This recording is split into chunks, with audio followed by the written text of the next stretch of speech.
Hi guys, it's Miss Adams again, and we're going to continue on with this Unit 6 test review. And so we did the first part, we talked about the characteristics, and talked about the difference between change factor and change rate. And if it is a growth factor, then it must have a growth rate. Vice versa, if it's a decay factor, we must have a decay rate. So let's now go on to compound interest. But in order to understand compound interest, we got to understand these intervals of compounding. So compound interest takes our growth formulas and bumps it up a notch. So instead of doing this just once a year, we're now going to do this at different intervals throughout the year. These are something that you guys need to have memorized for the test. If it's compounded monthly, that means it's going to occur 12 times during the year. Compounded quarterly is going to occur 4 times during the year. Semi-annually will be twice during the year, so 2 times a year. Compounded annually just means it only happens once a year. Weekly will be 52 times a year, and daily will be 365 times a year.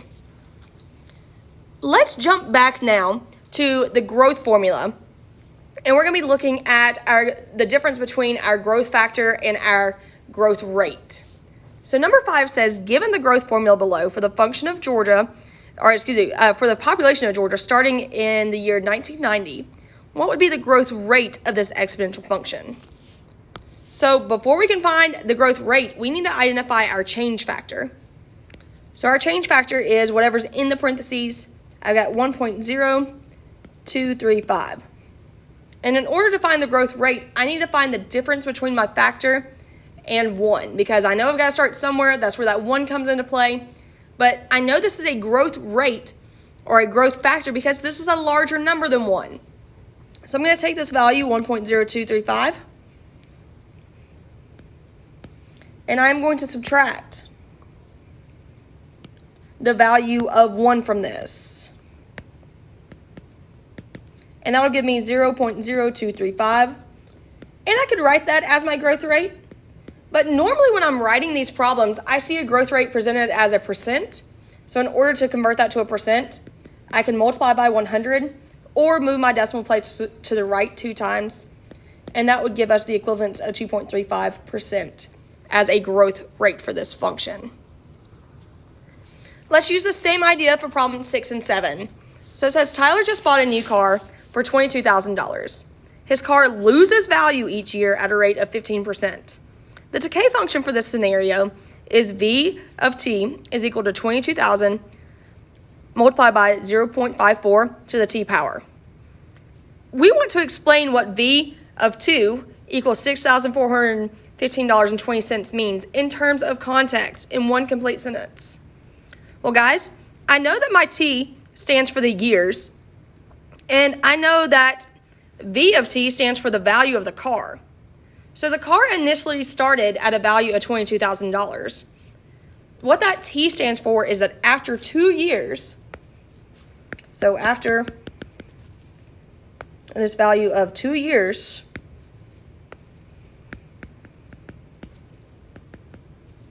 the car is worth the value of $6,415.20. So that's all this statement is saying, that after 2 years, the car is going to be a value of $6,415.20. So that means it lost a majority of its value. Let's move on to problem 7 now. It says you just bought a boat for $15,000 that depreciates at a rate of blank percent. Use the following equation to answer the questions below. It says f of x equals 15,000 times 0.93 to the x power. Well, the first thing it asked me, is this a change factor? Or it asked me what the change factor is. So that's 0.93. That's whatever's in my parentheses. Is this a growth factor or a decay factor? Well, is this bigger than 1 or less than 1? The number 0.93 is less than 1, so this will be a decay factor. Then it asked me for my change rate. Well, just like we did above, instead of subtracting 1 from this value, because I don't want a negative distance. My change rate tells me the distance away from the value of 1. I'm now going to use 1, and I'm going to subtract my change factor of 0.93. And that's going to give me a positive change rate of 0.07.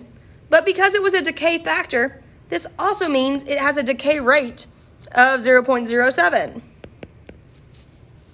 But now I want to talk about this in terms of a percent.